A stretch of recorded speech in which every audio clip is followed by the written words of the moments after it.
Bienvenidos al Workshop Internacional de Política Fiscal en el corto y largo plazo, teoría y práctica en tiempos de COVID-19.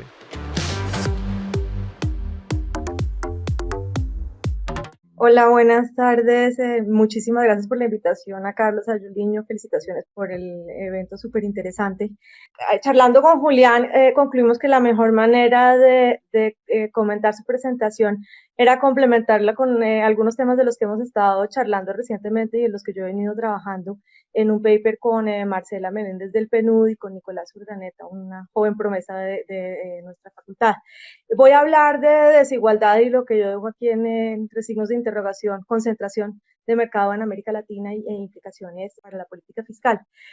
Yo quisiera destacar, como arrancó Julián, que el debate en América Latina sobre el avance de la desigualdad debería ser muy distinto del que estamos teniendo en el resto del mundo y el que ha dominado el debate entre los economistas. Mientras que la preocupación en el mundo es una dinámica perversa de incremento de la desigualdad, donde protagoniza el incremento de las rentas de capital y la concentración en los niveles más altos. La preocupación en América Latina, como mostró Julián al principio, no es una dinámica particularmente creciente, es más bien el nivel de la desigualdad. Y el punto que yo quisiera enfatizar relacionado con esta discusión sobre hasta dónde la concentración de mercado, que ha resultado preocupante en el resto del mundo por su incremento, por cómo se han incrementado los markups y demás, hasta dónde es el foco principal de preocupación en América Latina en términos de desigualdad, o hasta dónde es más bien casi que lo contrario, la fragmentación, diría yo, en la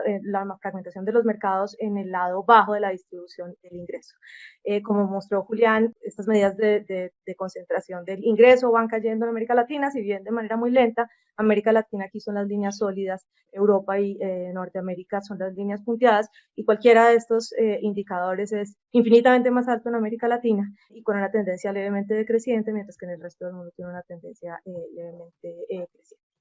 Yo quisiera resaltar, y este es el punto de partida de la discusión, que nosotros tenemos, por supuesto, lo que esos números reflejan es una distribución de ingreso mucho más ampliada, con mucha más dispersión, pero a mí tal vez lo que más me parece interesante es que si ustedes miran esta cola izquierda de la distribución, es una cola mucho más gruesa. Tenemos un sesgo de la distribución distinto entre América Latina y otras regiones del mundo, en particular las economías avanzadas, con una cola mucho más robusta en el lado izquierdo, y por supuesto hay una cola en el lado derecho significativa, notoria, pero no ese es el principal elemento de diferencia. Por supuesto, el otro elemento es que toda la distribución está corrida hacia la izquierda de manera muy, muy importante. Otra manera de ver esto es que si tomamos el ratio del ingreso entre el percentil 50 y los percentiles más bajos, o entre los percentiles más altos y el percentil 50, esa diferencia está desnivelada con mucha más protuberancia en el lado izquierdo, y ese es el sesgo del que estamos hablando. Entonces, la pregunta que desde donde yo trabajo usualmente pensando en las empresas que surge aquí es: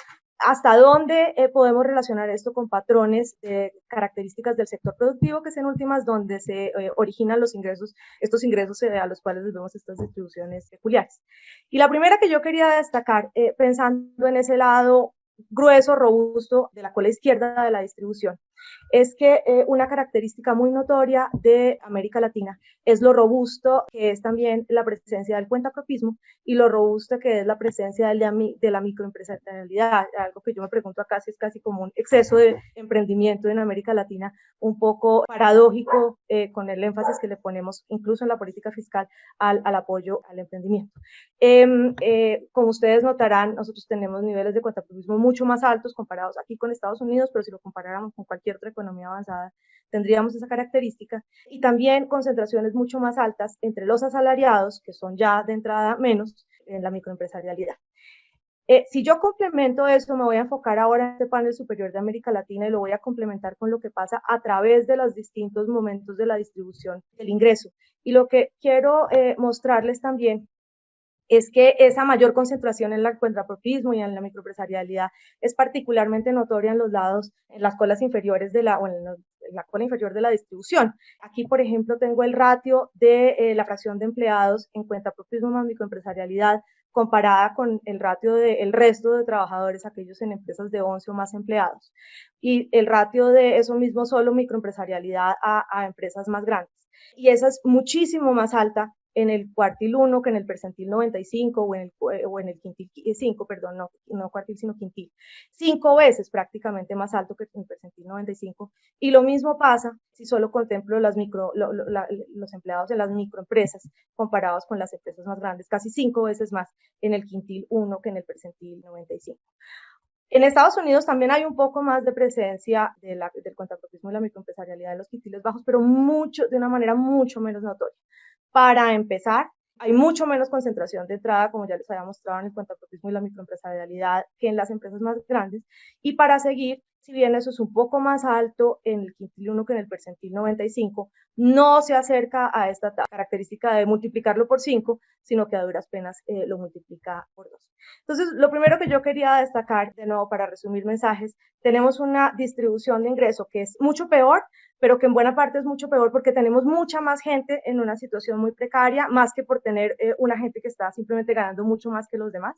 Y eso en buena parte está muy relacionado con unos ciertos tipos de empleo y unos ciertos tipos de actividades económicas, en particular el cuentapropismo y el empleo en la microempresarialidad, por supuesto muy correlacionados con la informalidad. Ahora, si me muevo al otro lado de la distribución y pienso en aquellos rentistas de capital que ganan muy altas rentas, entonces me tengo que preocupar por ahora sí la concentración de mercado y lo que esta puede estar implicando para la generación de unas rentas potencialmente extraordinarias que potencialmente se apropian solo unos empresarios en lugar de ser distribuidas con sus empleados. Y efectivamente el otro lado de la distribución también muestra unos patrones que son preocupantes desde el punto de vista del sector productivo. Una de esas características es un nivel mucho más alto de markups. Si yo solo mirara la distribución de hoy en día, esto sale del paper de Locker y Barsinski, si yo solo mirara los niveles de hoy en día, uno diría, bueno, no son particularmente más altos, pero no lo son es porque en el resto del mundo ha habido un deterioro de esa situación en el sentido de markups cada vez más altos, mientras que en América Latina eso se han mantenido, digamos, con algunas fluctuaciones, pero más o menos en el mismo lugar donde estaban hace unos años, y ese es un lugar muy alto. Al mismo tiempo, tenemos mucha menor repartición de esas rentas, con unas rentas salariales que pesan mucho menos en América Latina que en Estados Unidos y Europa, y aunque no se han venido reduciendo tanto como en esas regiones, son de entrada mucho menores, como ustedes ven acá. Y por otro lado, una mucho mayor concentración de la propiedad. Aquí varias estadísticas que muestran esa mayor concentración de la propiedad. Tenemos muchas menos compañías listadas en bolsa, por supuesto las compañías listadas en bolsa por definición están repartiendo su propiedad, eso sucede mucho menos en América Latina. Tenemos una mucha más alta fracción de aquellos que sí están listados que pertenecen a familias o a unos pocos individuos estratégicos, mayor concentración de la propiedad aún en aquellas que están listadas. Y dentro de las empresas que ya no solamente las listadas, también tenemos una presencia muchísimo mayor de propiedad familiar, aquí solo en manufactura, pero en otros sectores esto es